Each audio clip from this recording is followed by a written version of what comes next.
Hallo zusammen, so cool, dass ihr auch heute wieder mit uns Zeit verbringt. Wir beide finden es mega toll, dass ihr eingeschaltet habt und zuschaut. Wir haben letzte Woche mit einer neuen Serie angefangen und heute ist der zweite Teil von 5 Teilen dran. In diesen 5 Teilen geht es darum, dass Jesus unser grosses Vorbild ist und er zeigt uns wichtige Sachen auf, die wir von ihm lernen können. Du, was war schon wieder letzte Woche dran? Warte, ich gebe dir einen Tipp. Und euch daheim auch. Hände falten. Und? Weißt du es wieder? Wisst ihr es? Ja, gell, ist mega Bubi einfach. Genau, es ist darum gegangen, dass Jesus uns lehrt, wie wir beten können. Und weißt du was? Das zeigt uns, wie wichtig es ihm war, dass wir beten. Genau.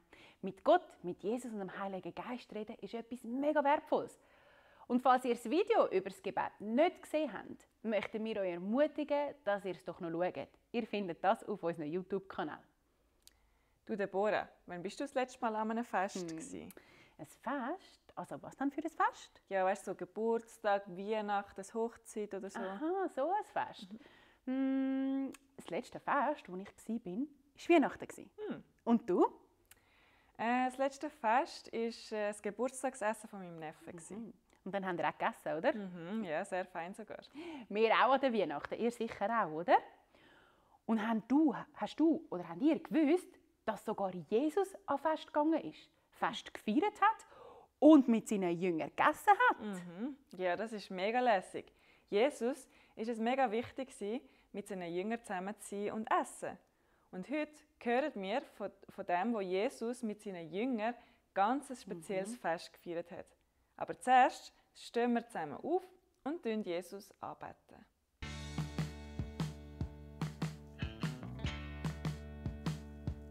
Ich kann sein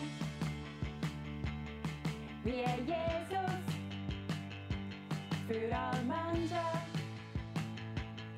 wo ich triff.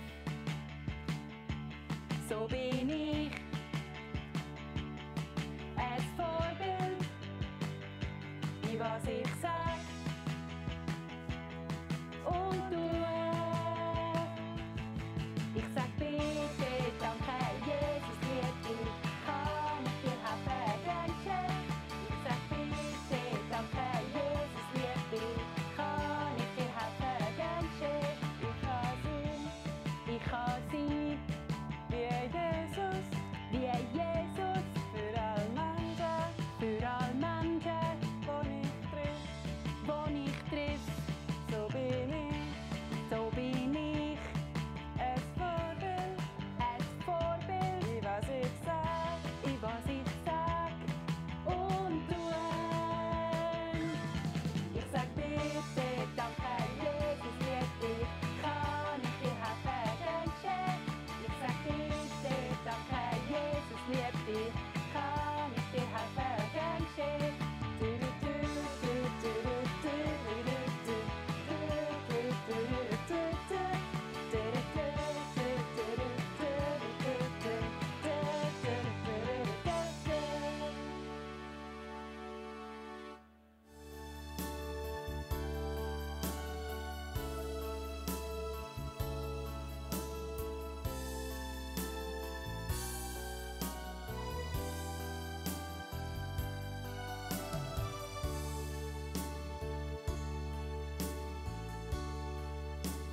Wow, Jimmy und Kira, euch habe ich ja schon so lange nicht mehr gesehen.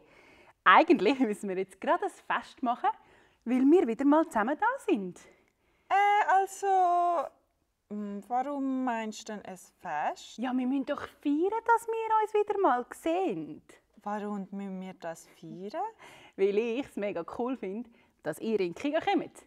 Und weil ich es so toll finde, dass ihr die auch eingeschaltet habt. Am liebsten würde ich jetzt mit euch allen anstoßen. Aber weil das nicht geht, habe ich etwas anderes mitgenommen. Ich hole es schnell.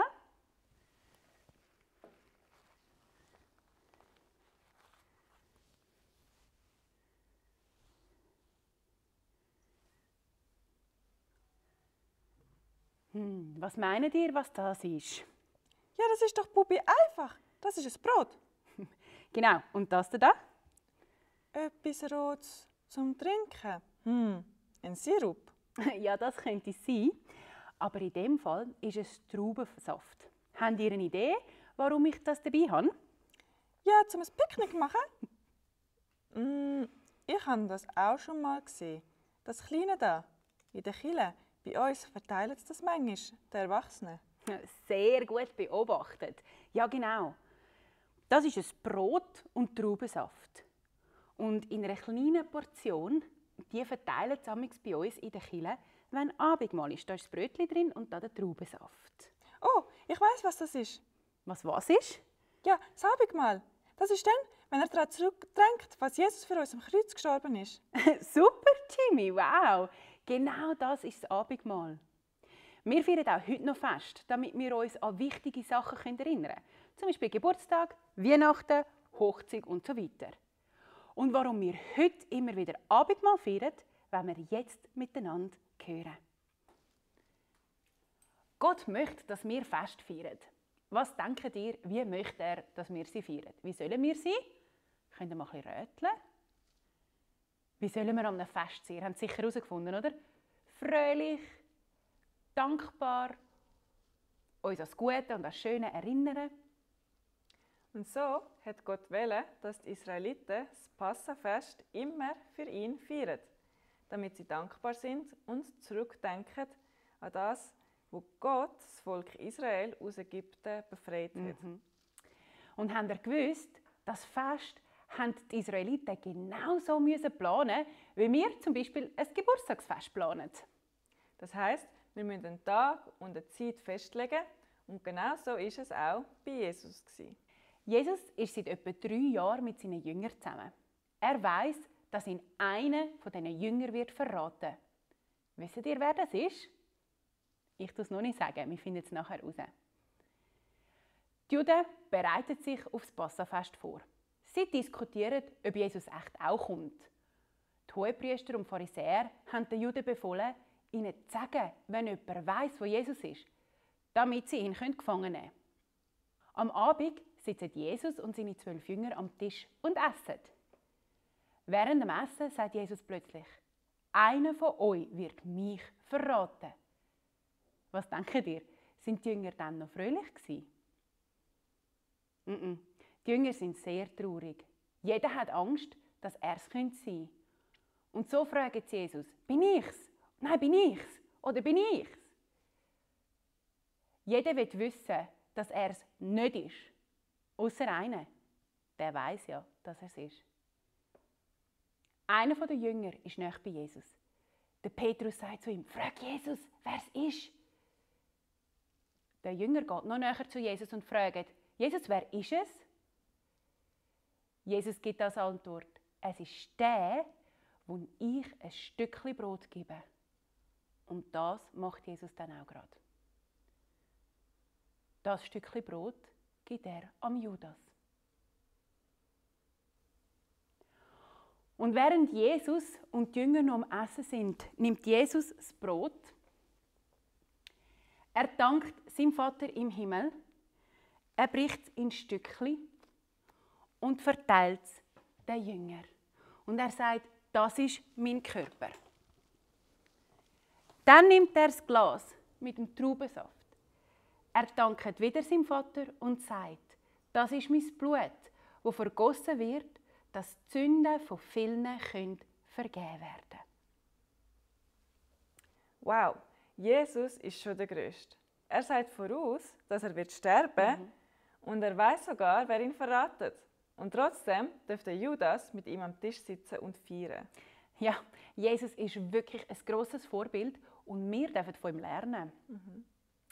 Du, aber jetzt einmal eine Frage. Das da drinnen ist ja nicht Blut, sondern Traubensaft. Und das ist ja richtiges Brot. Warum hat Jesus denn gesagt, das sei sein Körper und sein Blut? Sehr eine gute Frage. Das da sind Traubensaft und Brot. 2 Sachen, die wir alle sehr gut kennen. Und Jesus hat die 2 Sachen als Symbol benutzt.